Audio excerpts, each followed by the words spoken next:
بسم اللہ الرحمن الرحیم۔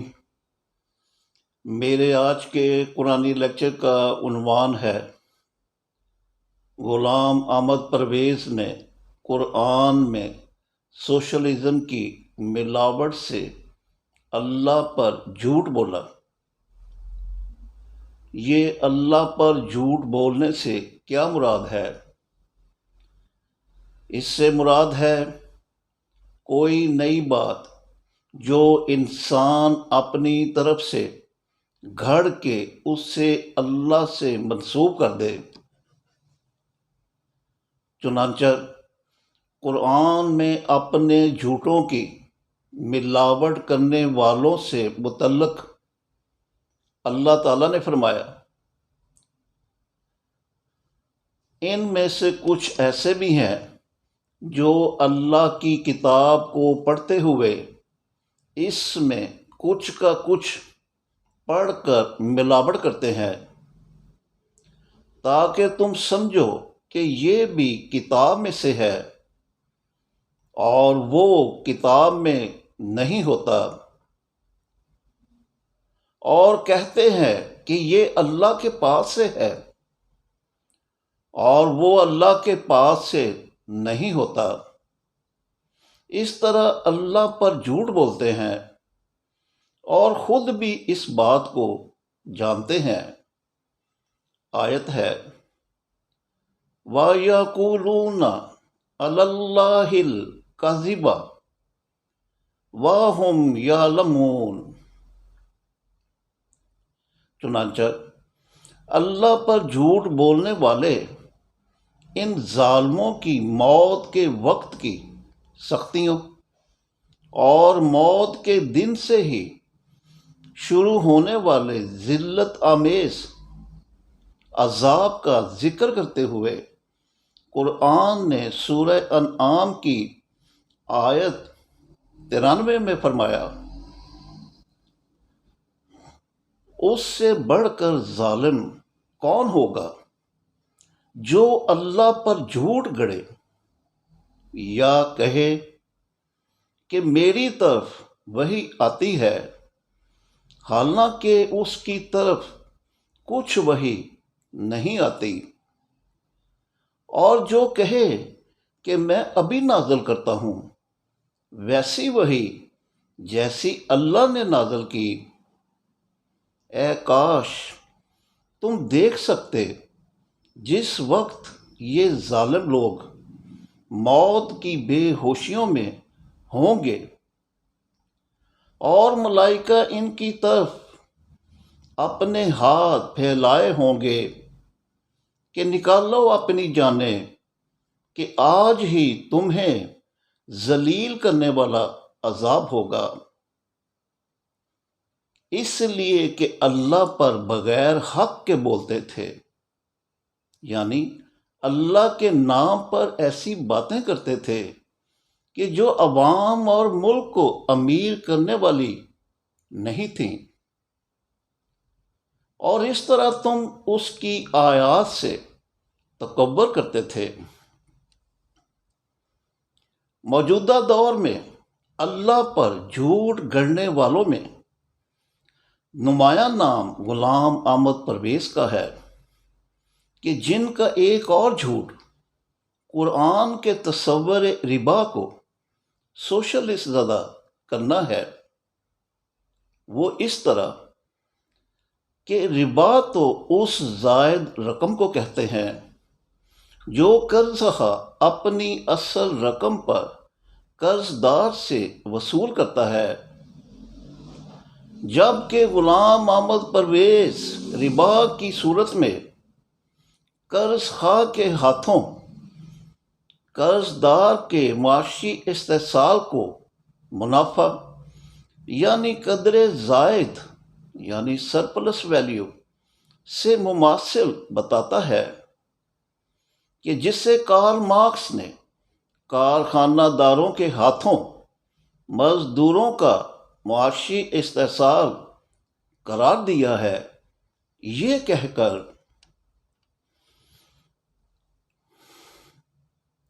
کسی تجارتی چیز کی قدر محنت کی اس مجموعی مقدار سے جو اس کے اندر شامل ہے متعین ہوتی ہے۔ محنت کی اس مجموعی مقدار کے ایک حصہ کا مساوی جو قیمت میں وصول ہوتا ہے ادا نہیں کیا جاتا۔ اس تجارتی شے میں مزدور کی محنت کا ایک حصہ شامل ہے جس کی اجرت ادا کی گئی ہے، اور ایک دوسرا حصہ شامل ہے جس کی اجرت ادا نہیں کی گئی۔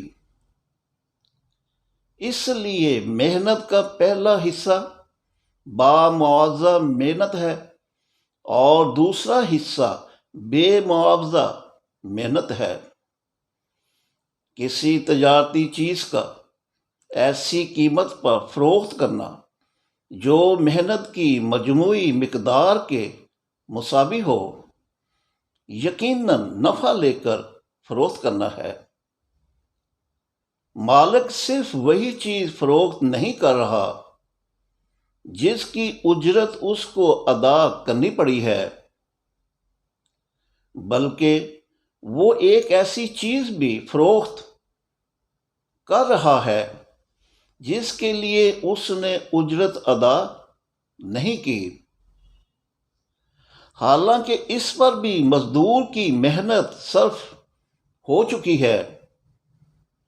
کسی تجارتی چیز کی وہ قیمت جو سرمایہ دار کو ادا کرنی پڑتی ہے اور چیز ہے، اور اس کی واقعی قیمت بالکل دوسری چیز ہے۔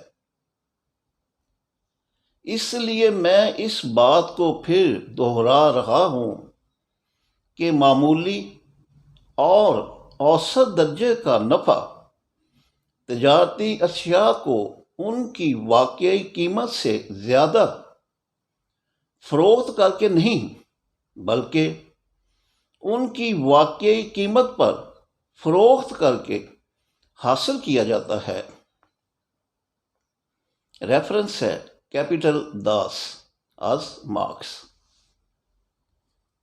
اس طرح مارکس کارخانہ دار کی طرف سے قدر زائد یعنی منافع کی وصولی کو کارخانہ دار کا نہیں بلکہ کلی طور پر محنت کشوں کا حق قرار دیتا ہے، اور یہ حق انہیں سوشلزم کے قیام سے دلاتا ہے کہ جس میں تمام کارخانے، بینک، مالیاتی ادارے، تعلیمی ادارے، مواصلات اور زمین وغیرہ حکومتی ملکیت بن جاتے ہیں۔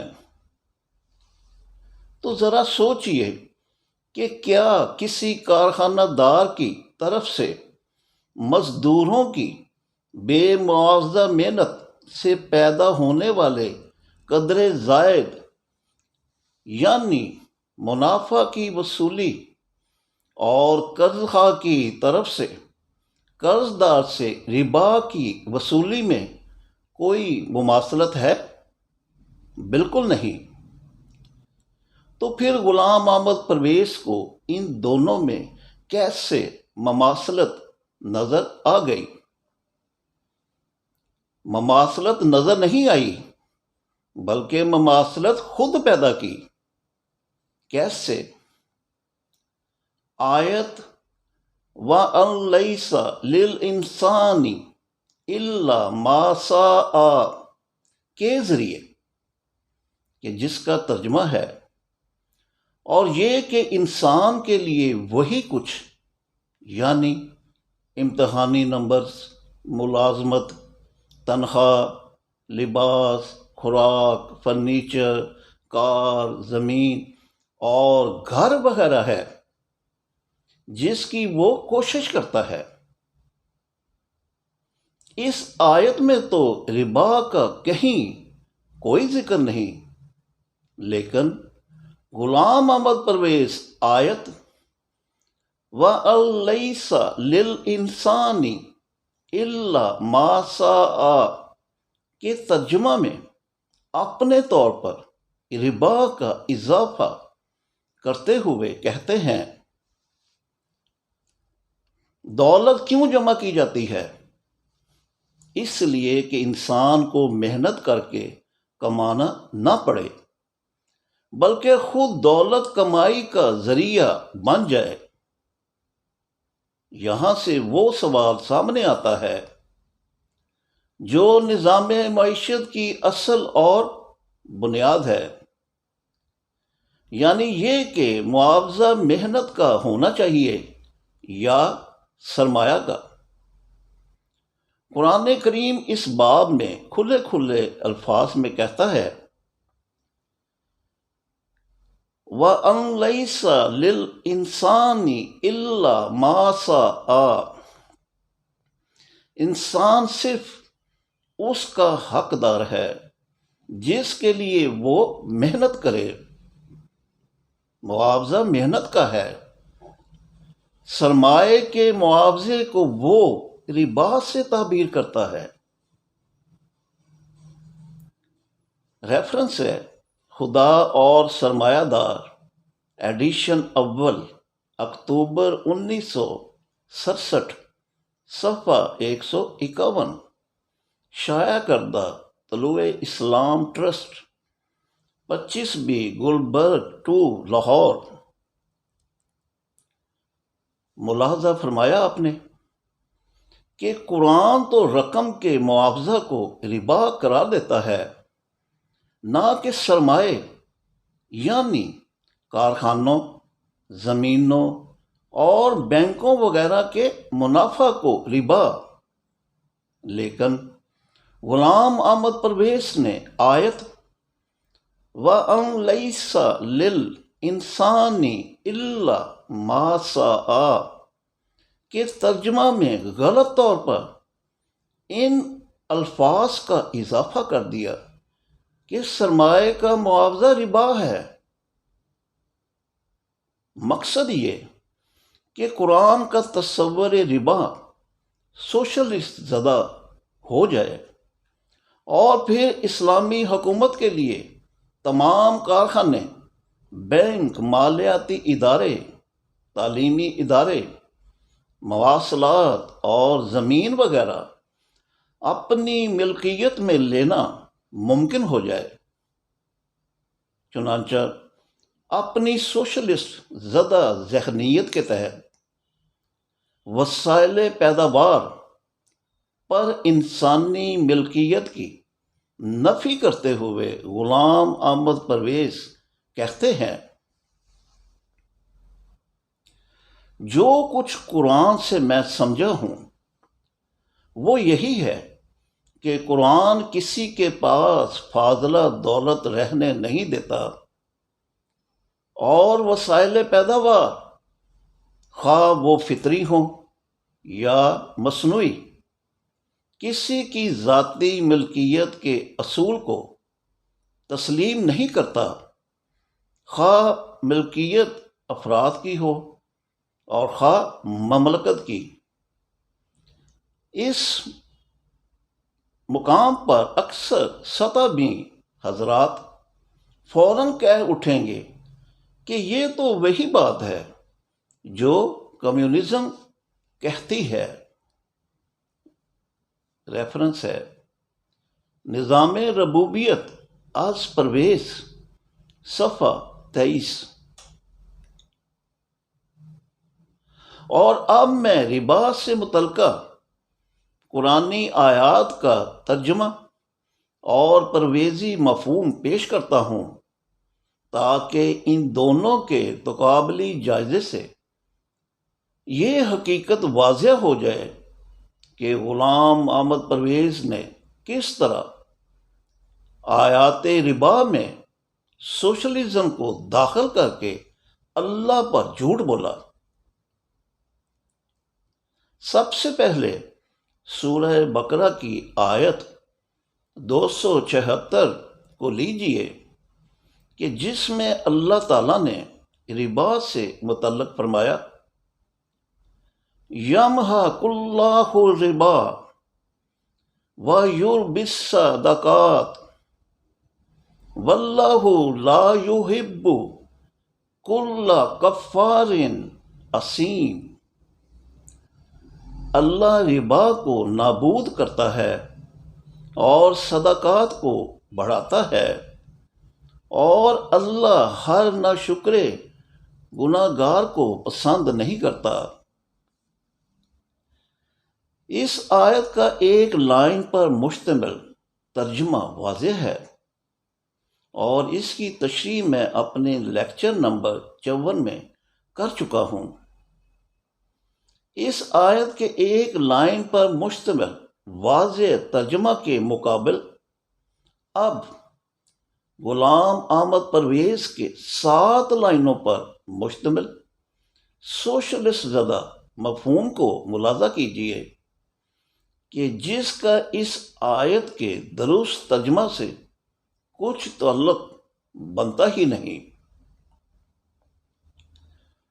یاد رکھو، ربا جس کے متعلق انسان بظاہر یہ سمجھتا ہے کہ اس سے سرمایہ بڑھتا ہے، در حقیقت خود بھی مٹتا ہے اور اس قوم کو بھی مٹا دیتا ہے۔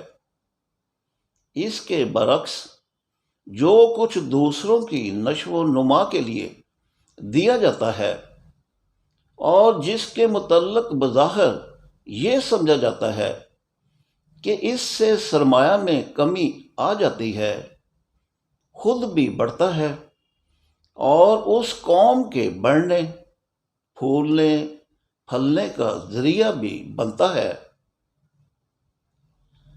ربا سے یہ ذہنیت عام ہو جاتی ہے کہ جہاں تک ہو سکے سامان زیست کو لوگوں سے چھپا کر رکھا جائے تاکہ وہ اس کے لیے محتاج ہوں اور قرض لینے پر مجبور، اور قرض دینے والا ان کی محنت کی کمائی پر عیش اڑائے۔ اس سے انسان کی قوت عمل مفلوج ہو جاتی ہے اور وہ سفر زندگی میں آگے بڑھنے کے قابل نہیں رہتا۔ لہذا نظام سرمایہ داری کی حامل قوم تباہ و برباد ہو کر رہتی ہے۔ ریفرنس ہے مفہوم القرآن از پرویز، صفحہ 901۔ غلام احمد پرویز نے جو ابھی یہ کہا ہے کہ نظام سرمایہ داری کی حامل قوم تباہ و برباد ہو کر رہتی ہے تو یہ درست نہیں۔ سوشلزم کی حامل قوم تباہ و برباد ہو کر رہتی ہے، جس کی واضح مثال سوشلسٹ سوویت یونین کی ہے کہ جس کا 26 دسمبر 1991 کو خاتمہ ہو گیا اور وہ 16 آزاد ملکوں میں تقسیم ہو گیا، اور ہر ملک میں سوشلزم کی جگہ نظام سرمایہ داری رائج ہو گیا۔ اور اب سورہ روم کی آیت 39 کو لیجئے کہ جس میں اللہ تعالیٰ نے ربا سے متعلق فرمایا وَمَا آتَيْتُم مِّن رِّبٍ يَرْبُو فِي أَمْوَالِ النَّاسِ فَلَا يَرْبُو عِندَ اللَّهِ وَمَا آتَيْتُم مِّن زَكَاةٍ تُرِيدُونَ وَجْهَ اللَّهِ فَأُولَٰئِكَ هُمُ الْمُضْعِفُونَ۔ اور جو تم ربا دیتے ہو تاکہ لوگوں کی رقوم میں بڑھ جائے، لیکن اللہ کے ہاں یہ نہیں بڑھتا، اور جو تم زکوٰۃ یعنی انکم ٹیکس دیتے ہو تاکہ اللہ کی خوشنودی حاصل ہو، تو انہی لوگوں کی رقوم میں اضافہ ہوتا ہے۔ اس آیت کے 2 لائنوں پر مشتمل واضح ترجمہ کے بعد اب غلام احمد پرویز کے 8 لائنوں پر مشتمل سوشلسٹ زدہ مفہوم کو ملاحظہ کیجیے کہ جس کا اس آیت کے ترجمہ سے کچھ تعلق بنتا ہی نہیں۔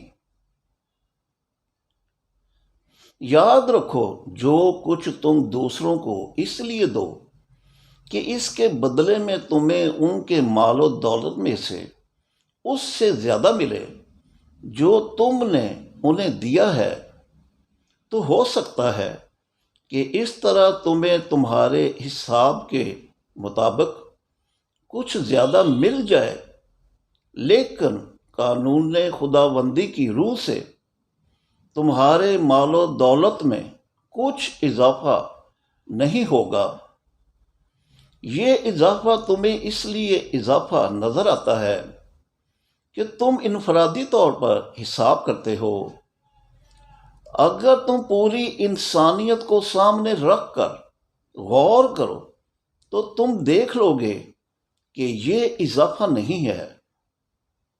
اس کے برعکس، جو کچھ تم اس لیے دو کہ اس سے دوسروں کی نشو و نما ہو جائے اور اس میں تمہیں کسی قسم کے ذاتی معاوضہ کا خیال نہ ہو، بلکہ تم یہ اس لیے دو کہ اس سے تمہاری زندگی قوانین خداوندی سے ہم آہنگ ہو جائے، تو یہ وہ لوگ ہیں جن کے دیے ہوئے مال میں فی الحقیقت اضافے ہوتے ہیں۔ ریفرنس ہے مفہوم القرآن از پرویز، صفحہ 939۔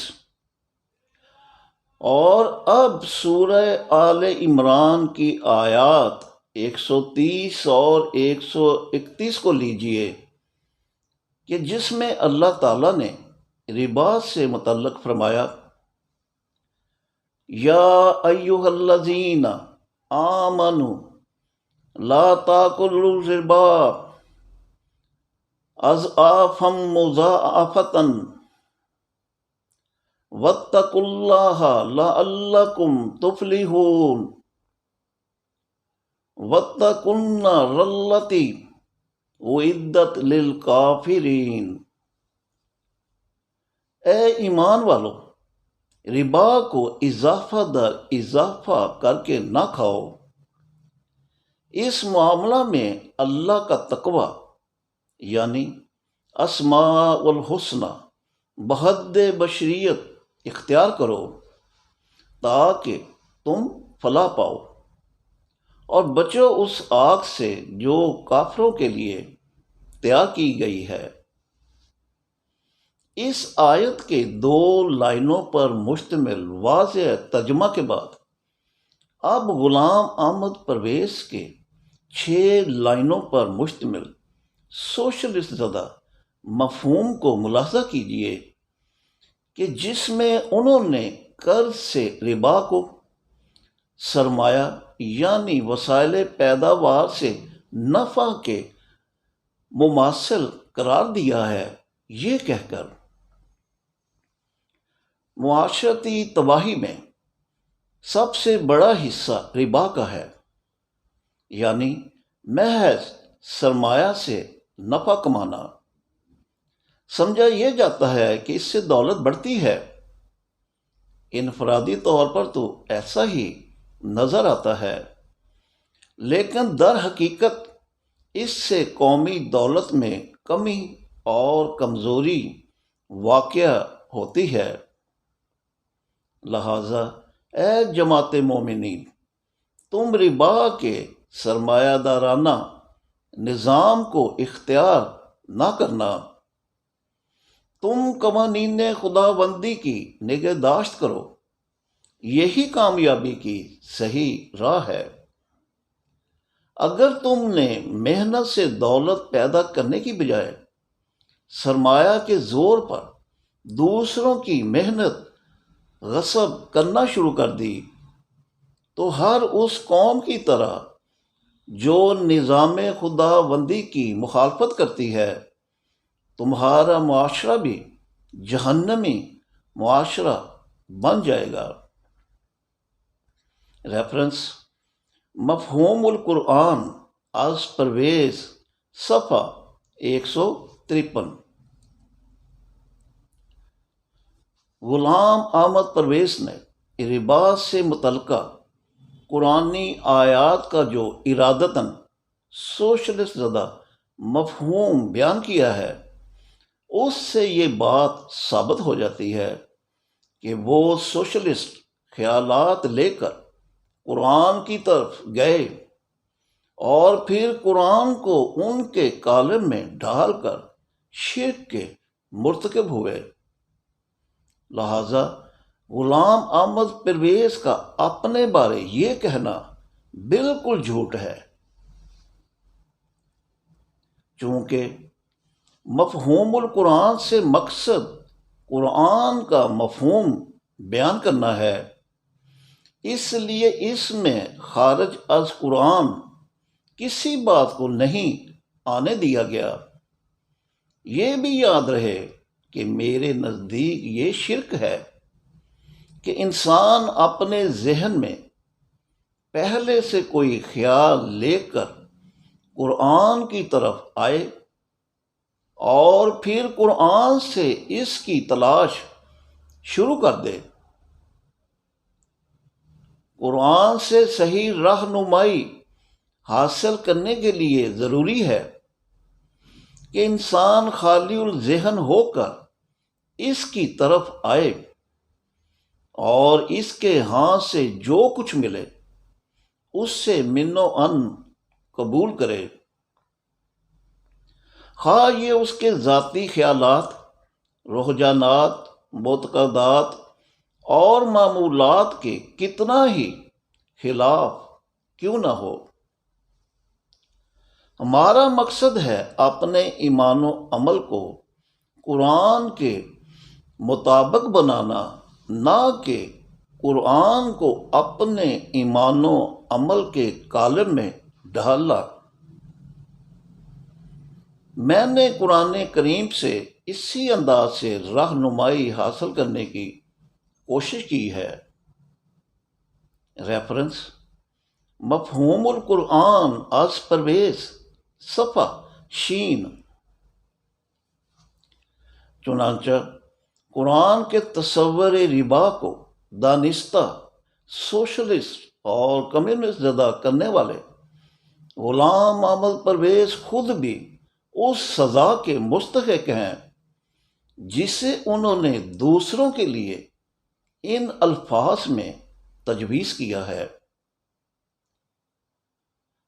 قرآن فہمی کے سلسلہ میں ایک مرحلہ ایسا بھی آتا ہے جو پل صراط کے عوامی تصور کے مطابق بال سے باریک اور تلوار سے تیز ہوتا ہے کہ وہاں سے اگر پاؤں پھسلے تو انسان سیدھا جہنم کے گڑھوں میں جا گرے۔ وہ نازک ترین مرحلہ یہ ہے کہ اگر کوئی شخص کسی خاص نظریہ یا تصور کو ذہن میں لے کر قرآن کی طرف صرف اس لیے آتا ہے کہ اسے اس سے اپنے نظریہ یا تصور کی تائید مل جائے، تو اس سے قرآن کی بارگاہ سے ایسی پھٹکار پڑتی ہے جو اس کے لیے ہر دو جہاں میں وجہ روح سیاہی ہوتی ہے۔ ریفرنس ہے: طلوع اسلام، فروری 1968، صفحہ 17۔ جس روح سیاہی کا ذکر غلام احمد پرویز نے ابھی کیا ہے، اس سے قرآن نے یوں بیان کیا ہے: وَيَوْمَ الْقِيَامَةِ تَرَى الَّذِينَ كَذَبُوا عَلَى اللَّهِ وَجُوهُهُمْ مُسْوَدَّةٌ، سورہ زمر آیت 60۔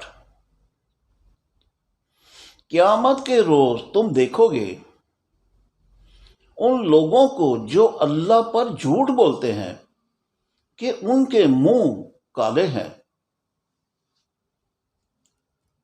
بہرحال خود ساختہ سوشلسٹ اور کمیونسٹ زدہ وحی کے ذریعے غلام احمد پرویز نے اپنی کتابوں لغات القرآن، تبویب القرآن، مفہوم القرآن اور مطالب الفرقان کے ساتھ قرآن کا لفظ لگا کر اپنے 4 نئے قرآن گھڑے اور اس طرح اللہ کے قرآن کی تنسیخ کی، اور پھر ان جیسی اپنی دیگر کتب کی تبلیغ کے لیے بے شمار آڈیو اور ویڈیو دروس بھی دیے۔ چنانچہ غلام احمد پرویز جیسے قرآن فروش کے متعلق خود اللہ تعالیٰ نے سورہ بقرہ کی آیات 204 تا 206 میں فرمایا،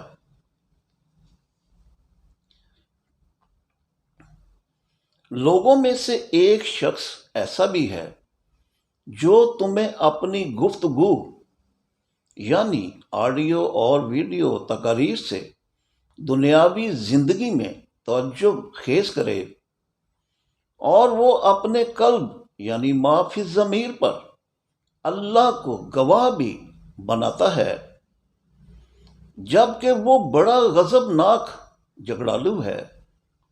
وہ اس طرح کہ زمین یعنی ملک میں جدھر منہ کرتا ہے ادھر فساد یعنی معاشی بگاڑ پیدا کرنے کی کوشش کرتا ہے، اور ہلاک یعنی تباہ و برباد کرتا ہے کھیتی یعنی معاشیات کو، اور نسل یعنی سماجیات کو، اور اللہ تو فساد یعنی معاشی بگاڑ کو پسند نہیں کرتا۔